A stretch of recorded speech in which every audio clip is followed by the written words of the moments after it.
evening, I'm Helga Jansen Daubia and welcome to Democracy in Action, the show where we talk issues affecting you and your community. South Africa goes to the polls this week in an election that has seen the electorate more polarized than ever. May the 8th, 2019 is arguably one of the most crucial elections since 1994. It comes on the backdrop of a municipal election of 2 years ago, which saw the ANC on a back foot and the DA and the EFF unable to make coalition governments work. What then would South Africa's political elite look like post the 2019 election? And what does this better life look like, which all parties claim they can offer? When we return, Tashrik Trubody will be in studio with representatives from the Democratic Alliance, the African National Congress, and New Kid on the Block, the Good Party, to talk elections. My name is Sanelise and my surname is Muhlungu. My name is Shane Rizikon and my surname is Ndandiso. I am voting this year and probably I'm voting for EFF. They provide jobs, especially for us, the young people. I'm expecting changes like employment for the youth and free education in varsities and TVET colleges. I won't say that it's important to vote. Because as I said before, there's no development, there's no nothing. Even now they were here, but they're just gonna keep on promising us, but there's no results. Just vote. But they're coming now because it's 2019. They see now it's gonna be the elections on May. They want us to vote, but me on my side, I won't vote. No, I'm not going to vote because I'm only reason I'm not voting because it's promises. I don't think it's important to vote. Because if it's important to vote, we're going to live in a other situation, which is in a good environment. So it's not important because nothing is coming our way. It's going to the politicians. That's all. The politicians living in big houses and driving cars, doing all the other stuff I don't want to mention. I think DA is gonna take a Western Cape again. Obviously, it's the DA, because Patricia de Lille is not campaigning a thing. Because Patricia de Lille has her own party, but we don't see it. We only saw it like twice when she said she's going to open a party, and then when she went to some, I think it's in Kimberley or in somewhere else. That's the only time I saw it on TV. Yeah, Ackerman, whatever. That's the only time I saw it. All I see is DA, ANC, and what? All this other party, EFF.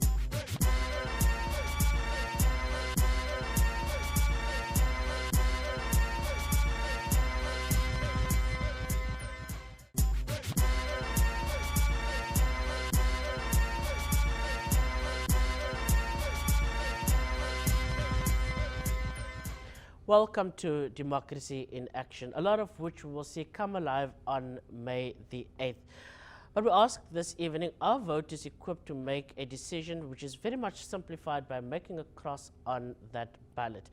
In a matter of hours, it will see the voting stations open, ballot papers have been printed, political parties are vying for your vote, and this evening we're asking to what extent they can deliver on the promises they make. Joining me in studio for Democracy in Action is Faiz Jacobs. He's the Secretary of the ANC in the Western Cape. From the Democratic Alliance is Beverly Schaefer. She's also a member of the Provincial Legislature. And from the Good Political Party is Thulani Stemele. A very good evening and welcome to Democracy in Action. I'd like to start off with the Democratic Alliance. It is currently the governing party in the Western Cape. It is the main opposition party nationally in South Africa. We're literally just a few hours before the election. How are you feeling? Are you ready? And do you think that prospects of the polls, or at least the studies, are suggesting that the DA will do good?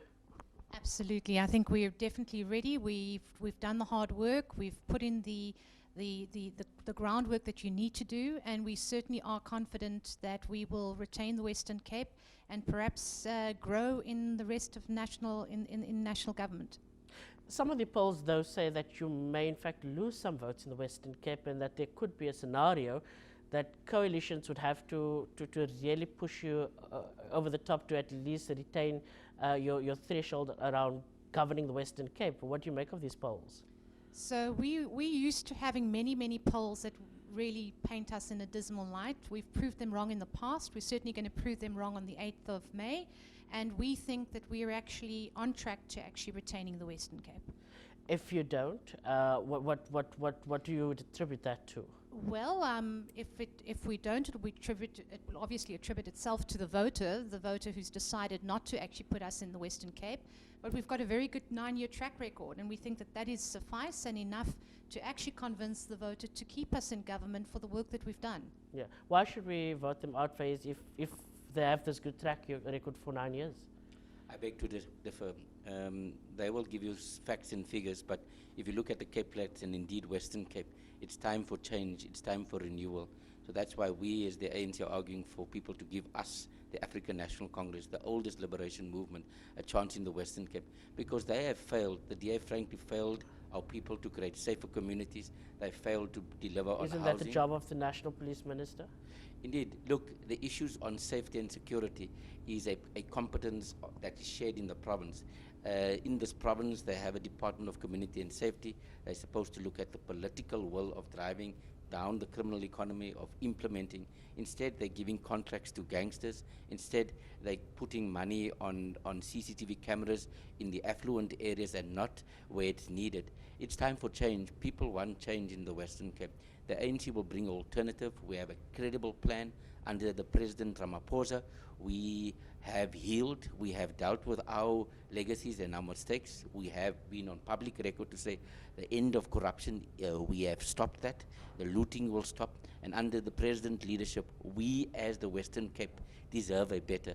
And so we'd want to be again part of South Africa so that we can also get jobs, also get prosperity for our communities in the Western Cape. Let's go to Thulani Stameli. Thulani, the Good Political Party, fairly new on scene, though it has a few old faces. Antipat, Patricia de Lille, having formed the party after a fallout with the Democratic Alliance and within council. Why should we trust you if you are really just, coming from the Democratic Alliance? What we're saying, it's politics as usual. DA and the ANC have been singing the same song. As you can hear from now, DA is blaming the ANC is blaming the DA in terms of looking after our people. If you can put 17 million on CCTV cameras only in the influent areas, how about Khayelitsha? Where is the budget for Khayelitsha? We've been sitting here, they're saying, we have grown. Where have they been growing? They have been growing because they've been using, if you can see even their office staff, it's only the white people are in the, on the ground, they just had a fundraising.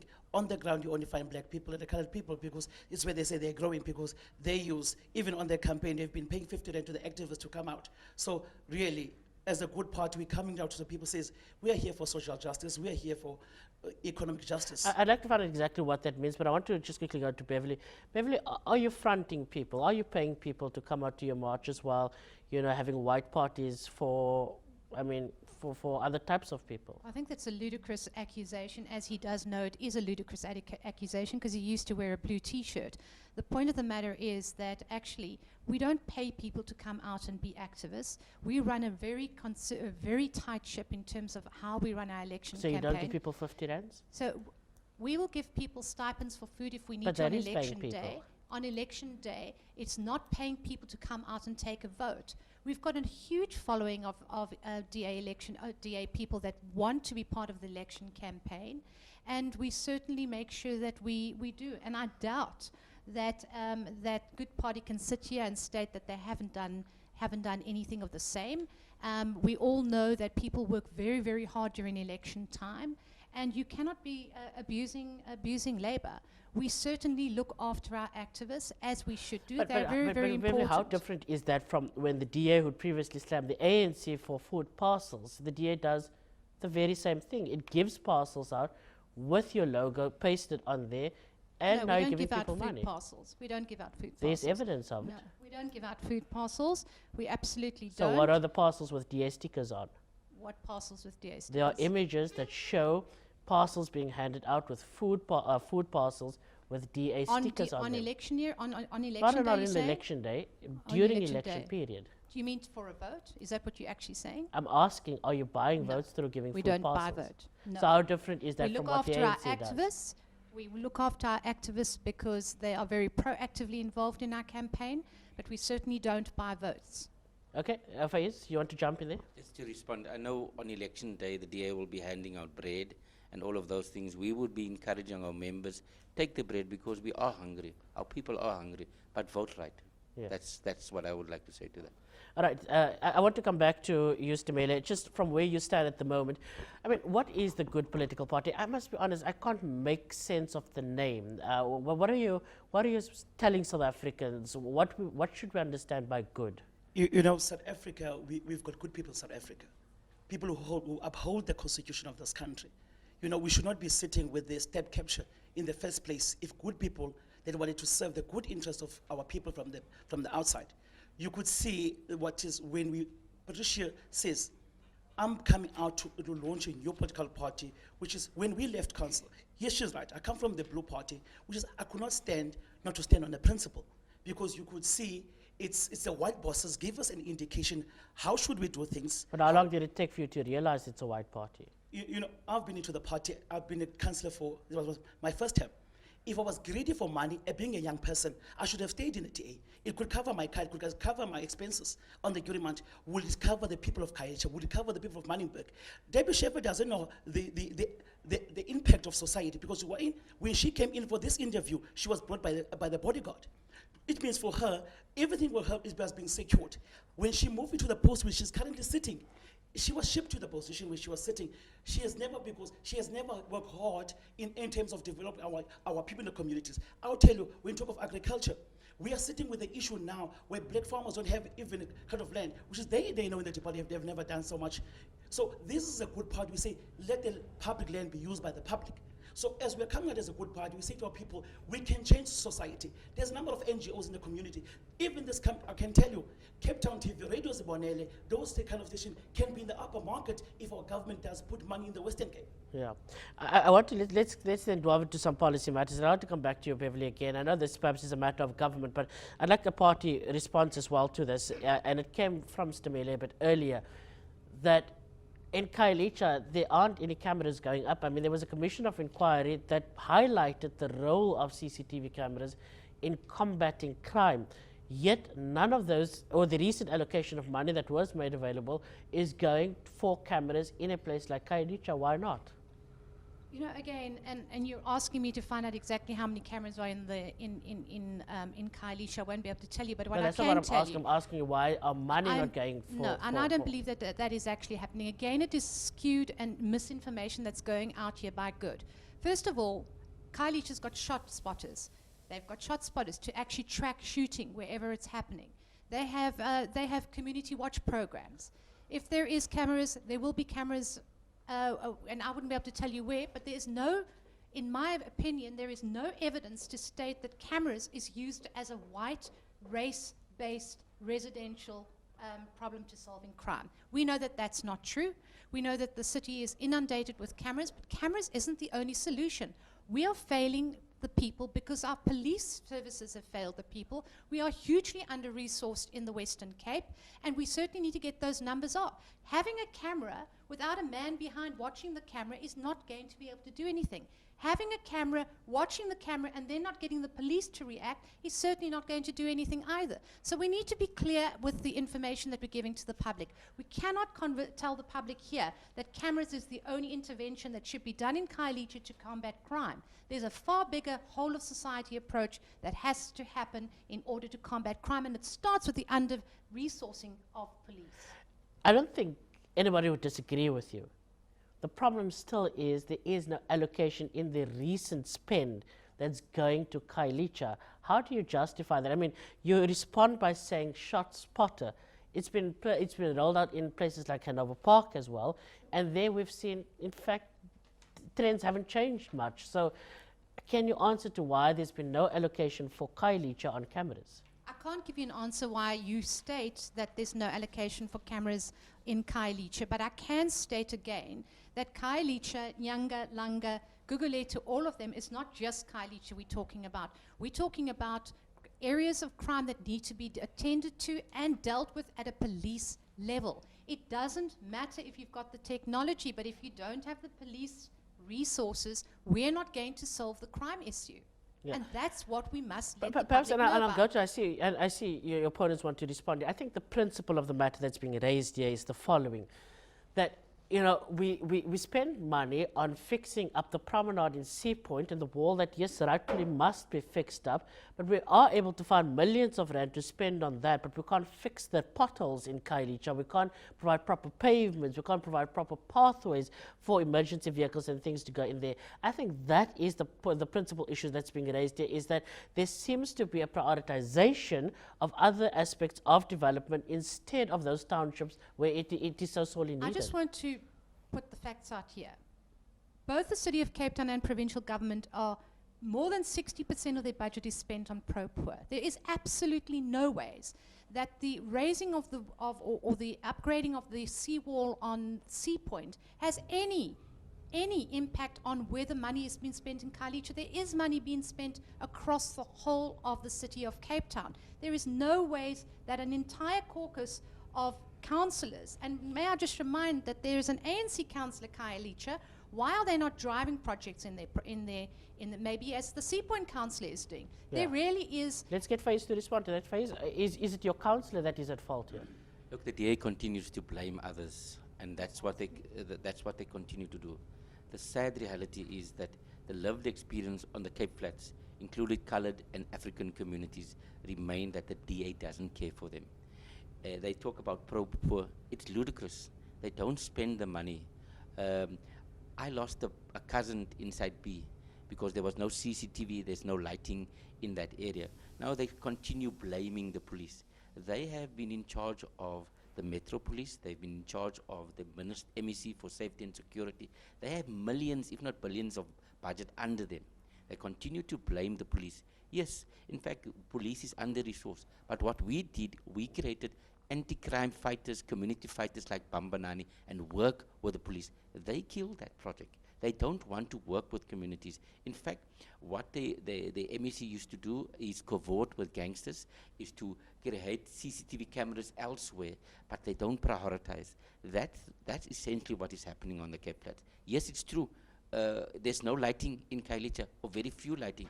Our activists, our councillors only get a small budget. They get 800,000, and they have to prioritize the basic infrastructure.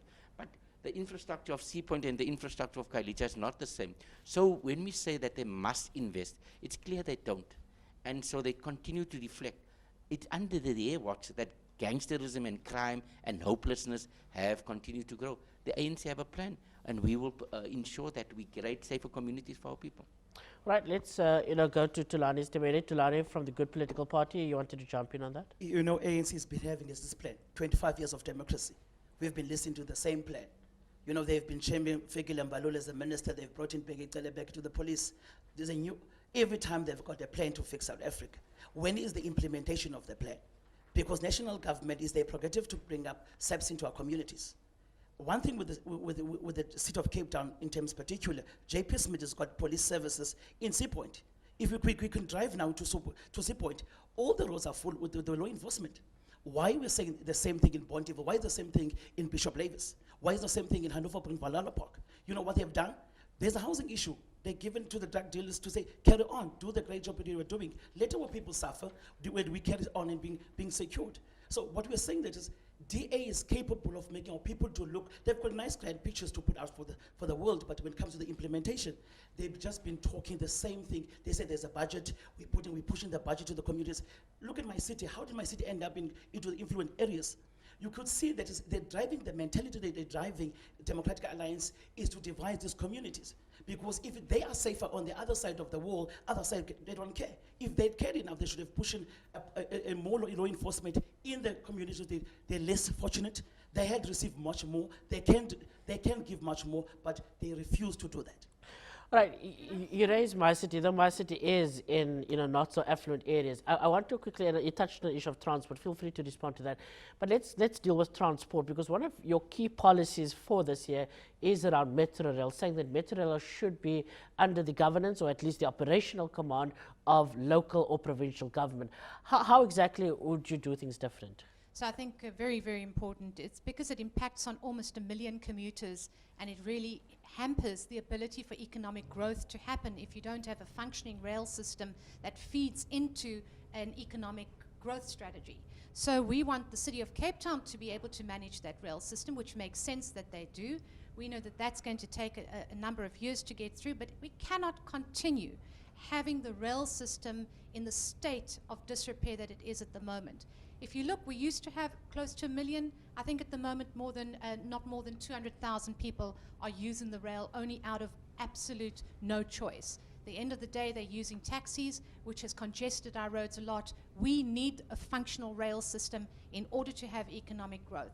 But can I just go back to the cameras? I have got confirmation that there are 24 cameras working in Khayelitsha, so your information is correct. Cameras are around 100,000 to 250,000 rand each, and at least so far we've spent close to 10 million on cameras. So cameras do exist in Khayelitsha. Phase on the railway system. I mean, if it's under national government, then it has failed.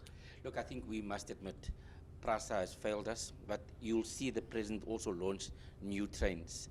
What we have, the president has implemented that we will build trains ourselves instead of implementing or exporting it from elsewhere. That will create local jobs. So we have the president under the national ANC leadership have brought the first installment.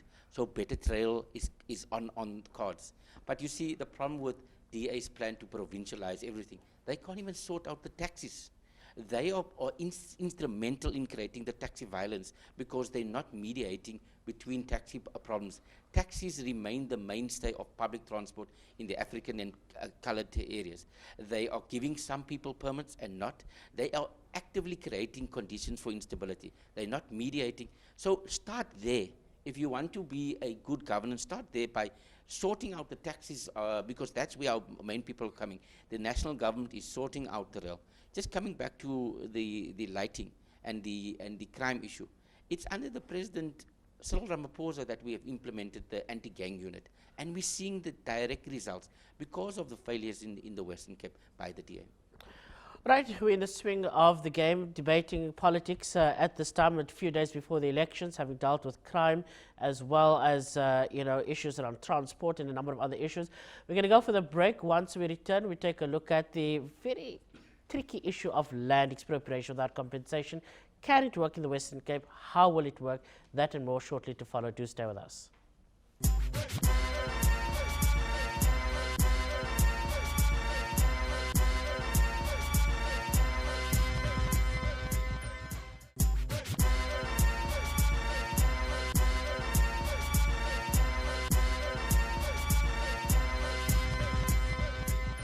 In a matter of hours, South Africans go to the polls. We're dealing with a number of issues. The big political players in the Western Cape, the Democratic Alliance, the African National Congress, and the Good Political Party.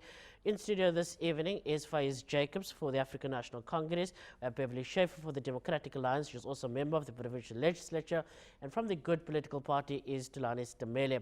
I want to talk now very quickly to the issue of land expropriation without compensation. Faiz, I'd like to start off with you here.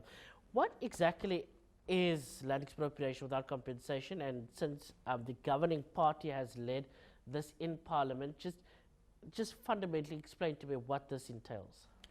So in the past, we used to do what they called willing buyer, willing seller arrangement. What had happened was that people that had the land was now creating exorbitant prices. There was land speculation. So the land reform project that the ANC has had has not been accelerated fast enough. So now we have a clause which says if there's no agreement, we can actually expropriate land. And we as the ANC are saying that it must be done constitutionally, it must be within the means, and it also needs to ensure stability, especially for food security. And whose land would this be that will be expropriated? So at this stage, it's mainly pockets of public land that will be identified. It's land that is not utilized. And also, if there is areas where there's public good and it is in private hands, we will identify them. But did Section 25 not already allow for that? Yes, it did. But I think what we now to do is more explicit. Yeah. Because the valuation general also experienced a lot of problems where people buy land, like what we have in the city of Cape Town. They sell land for maybe 5 million to a white developer, and then the white developer sells it to national government, so there's speculation. And so we've picked up that people, instead of using land for people, for development, for opportunities, they use it for profit. And so we have 1 or 2 examples to that effect. But public good is one aspect, right? How are we going to deal with, let's say, a Mr. Hussein, who used to live in Constantia, was thrown off the land, and the prospect of getting back that land almost seemed near impossible. How does this policy speak to redistribution and land reform? Look, I think there is the process that's being opened. The process needs to be expedited. I think Mr. Hussein it should be, instead of just getting monetary compensation, because that was the problem. We only had monetary compensation. We are saying people must be returned to the land of their ancestors. So that must be accelerated, that program must be promoted. But more importantly, in the Western Cape, you have not only land problems, but you have an agricultural economy that's still largely in the hands of whites. So from seed implementation, from logistics, from the whole cold storage, everything, it's predominantly white. And Western Cape is at the fruit basket of the country. So we're saying that whole, not only land, but more importantly, agricultural must be changed. Yeah. Okay, Beverly, what is the DA's understanding about this? I mean, do you think that I can come to your house and just expropriate it, put up my No, shack? because we are functional democracy and we have a constitution. So where I agree with the ANC that it will only be a government land at this stage that will be looked at. And I've known for a fact that the President has vehemently said that agricultural land will be protected for the sake of food security in this country. And let me just put the statistics right. This province is the only province that has an external audit done on looking at how successful land reform projects that are implemented by national government with beneficiaries from national government, how we support those beneficiaries to actually be successful. And our stats, and they can be checked, and Africa Check has checked them and verified them, 72% success rate because of our support as a government and as a Department of Agriculture to the beneficiaries. I've been on a number, we've been involved with 357 land reform projects with over 500 million in support funding that we do because we understand that willing farmers, new emerging farmers, need that support system in order to become commercial farmers. Every year, the Western Cape leverages about 80 million rand in private sector backing for farmers operating on land reform projects. So farmers are very willing to actually look at land reform. Land reform has been stalled at a national level. I was recently with the President in Ebenezer, giving land title deed back to that land claim. I think we've only got a few more land claims, smaller land claims left in the Western Cape. Most of them are outside of the Western Cape, and those need to be dealt with. The speed at which land reform has been done in South Africa is abysmal, hence why there is so much hopelessness around land claims, because they just really haven't The been problem with this been between sorted both out. the ANC and the DA is that you guys seem to be throwing the ball in each other's Well, you've courts got to here. understand where the Who mandate takes- rides. Let's use a case study here. District 6. Who takes responsibility National for government. that? Why has there been no movement on this phase? Look, I think there is a process now. It is actually a competence of both national and provincial. So the DA continues to do the blame game. Mine is not to do that. We need to find a solution. I'm a product of District 6, so we need to find a solution. Yes, I think the national department is dragging their feet. We need a solution. I personally feel that this thing shouldn't go into court. There has been challenges where there needs an arbitration. The claimants in District 6 themselves are divided in terms of what they want there. So that also is a big problem, because the thing can't be resolved if there's fighting amongst community members within that area. But the ANC remains committed to find lasting solutions, like we did now with the fight against gentrification in Bucab. We're coming to District 6 as the ANC. We're going to mediate there, and we're going to find a lasting political solution, not only for the people of District 6, but like we did with Ebenezer when the President came and provided land. So we are committed to not blame and shift. We are committed to solve the people's problems. Let's hear from Good. Tulane, what is your party's position on land expropriation without compensation? You know, Section 25 already gives to us in terms of, I can tell you, under Patricia de Lille, we have given land in Constantia. One of the things Patricia was being punished by the DA is the land expropriation in terms of the Section 25. You know, we were going to build houses in Salt River and Woodstock. That project was being put on hold by the DA. So they cannot come and act here now as the saint gods, as if now we are protecting the Constitution. Remember, them and the ANC are singing the same thing. Now the ANC, when the EFF started to jump on the land with expropriation, they started wanting to jump. So you could see the wagon, DA in provincial government, they're still holding the land. You know the best place to build houses? It's in Philippi, it's Kells River for the middle class. Why not town? Why can we not bring people closer to the workplace so that people can live affordable housing? That should be the first question. Everybody now, after the elections, you will hear this command is going now very slow and very slower because they want to bring people closer to town. As the good party, what we are saying, we will bring people closer to the job market so that people are living class between 1.5 to 15,000 affordable houses in the CBD. Why is that an issue? Why are we prolonging the system when the people bring into town? Okay, I want to quickly go back to Beverly. It's important to note that Conradie and those Conradie Hospital and the Salt River Woodstock site and the old Woodstock Hospital have been identified as sites. But I guess the point that he raises is, why is Sea Point not good enough? We know the controversy around Tafelberg High School. There was the foreshore project that led by Patricia de Lille as well that was completely canned in the city of Cape Town. Is the old Conradie Hospital the furthest, you know, people of color can go? Well, maybe Patricia de Lille should ask for what her responsibility in that whole failed matter was, because she certainly was the mayor. And if she is, if the DA failed so abysmally where she was mayor, then we should ask the question why she didn't deliver as what she supposed to have delivered. So I think firstly the Conradie Hospital is going to be one of our big projects. It's a massive project.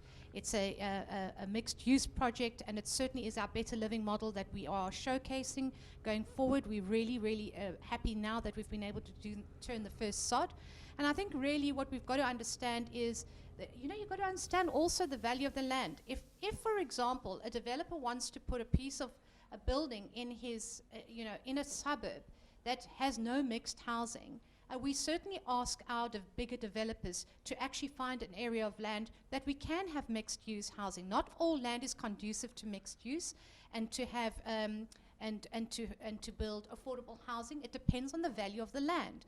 I mean, I was part, when I was still a councillor in the city of Cape Town, part of the sod turning for the tramway project in Sea Point, one of the biggest land restitution projects. That project fell apart because the rates of the land was far too expensive, and unfortunately the beneficiaries eventually decided to sell the land to a developer. The problem with that argument, and that. perhaps set me right, but the problem with that argument is that you guys are lawmakers. You can change the way the law works in respect of that. So why is that not an option? What do you mean change the law in the respect of what? In terms of what the property rates had demanded at the time. So if it is that, exceptions can be made that regulates that, and especially the rates for that particular property that you said are the cause for the project falling apart, why is it that lawmakers of the DA can't come together to make it work? Yeah, but general valuations sits at a national level. These are rates and taxes that are determined by the value of the land and the amount of properties that are sold in itself. I absolutely agree that we certainly need more inclusive housing in the CBD. But at the same time, there's not much land left in the CBD.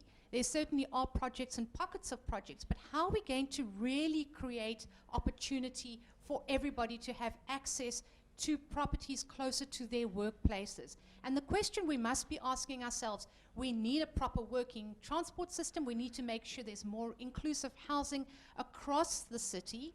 In places, if you look at best practice across in Europe, in Germany, etc., you have mixed-use housing, mixed in different suburbs. There's no difference that you'll have only affluent So would you throw, in principle, despite, I understand that matters of, studies need to be conducted, feasibility, and so on and so forth, but would you throw on principle your weight behind Reclaim the City that wants to get rid of, I think it's a bowling ground or a golf course there in Sea Point? No, I don't like the way that they operate. I mean, you can't go and put in trucks to bring in cement and bricks and start building and decide that you're going to now expropriate the land for your own business. That's not the way democracy works. That's not the way the law works in this country. We need to, that bowling green has been there, and there needs to be an application when there's a call put out by the City of Cape Town. You can't just just have trucks coming in and putting cement down on property that doesn't belong to you. That is against the law, and that should be dealt with. Faiz, you want to jump in there? As the ANC, we'll identify well-located land and see how we can use it for our people, especially our young families. A lot of young families wanting to start out, and they can afford, they start work, and they can afford mixed-use, well-located land. So we will do that. We will identify pockets of land, like golf Is there course. land? I mean, Beverly is Okay. saying there is no land No, in the, I in think the inner city. there's not a political will. The DA is talking this, but they've been in the city for 8 years. They have not one project to be proud of for integrated mixed-use development in. Other cities like Johannesburg have a very successful, low-cost, mixed-use, affordable housing, especially for young families in the inner city. I think there's not a political will.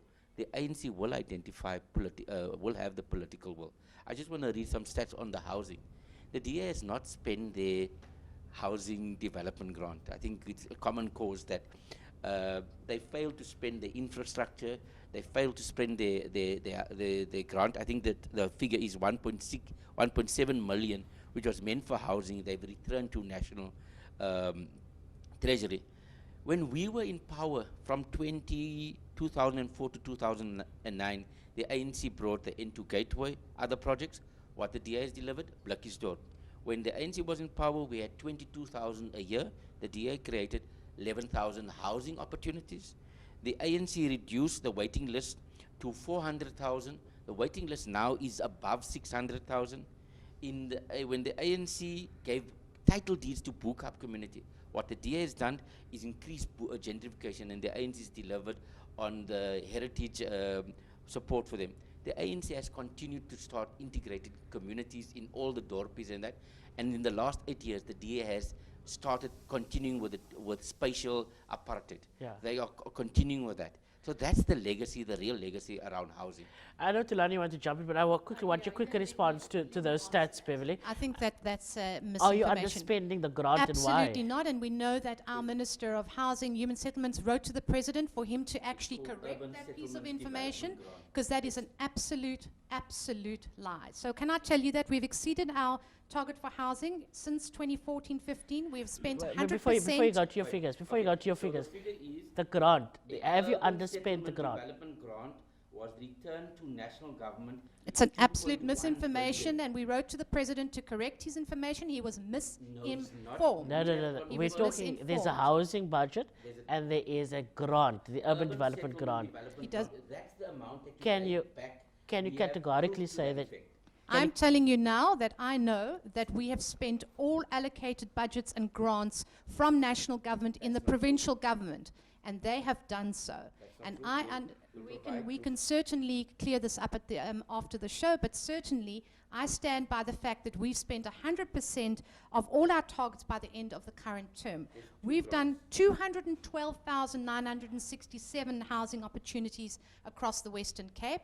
We must make sure that the information we put out on this show is correct and not misinformation. All right. That is not doing justice to anybody who wants to vote according to the facts. Tulani Stemere. You know, the first question was asked, does the CBD have pockets of land? Correct, it does have. I want to bring my close friend from the DA to say to her, go to the minutes of the council of the 25th of October 2018.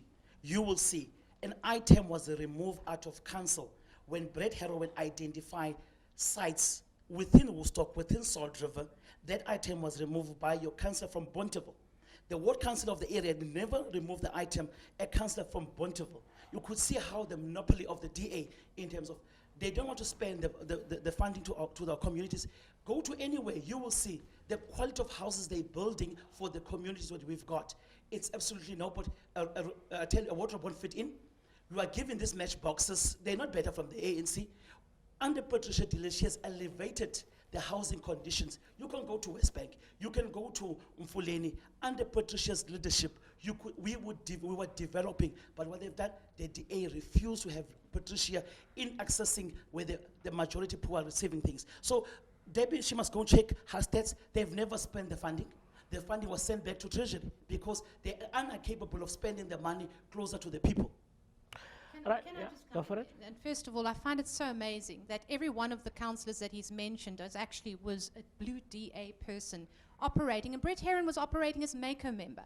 So if you're criticizing the DA now, but yet those very people that are wearing orange T-shirts were DA, why did you not make the change if you felt that there was such a big change to be made? And I really question the authenticity of what he's saying at the moment. You can't now sit with an orange T-shirt and say, well, when you were a blue T-shirt, you couldn't deliver. Well, why did you not deliver if you feel that that was a problem? Why is it such a big Well, problem the now? argument is that they were pushed out because they were going in That's that not direction. true. That's not true. Do you, okay, Faiz, go for it. You know, we've fought inside the DA. We have fought. The reason why we have left on a principle. If you're not going to deliver for our people, why should we sit and earn good salaries? People who have stayed in, it's okay for them. First of all, a woman was victimized in the DA. She has went to court, proven not guilty, but DA wanted to make sure Patricia de Lille do their own mandate. Tell you one thing, there was never day zero in the Western Cape. They've created day zero in the Western Cape. We've informed them of a day zero. Since where do you get the day zero from now?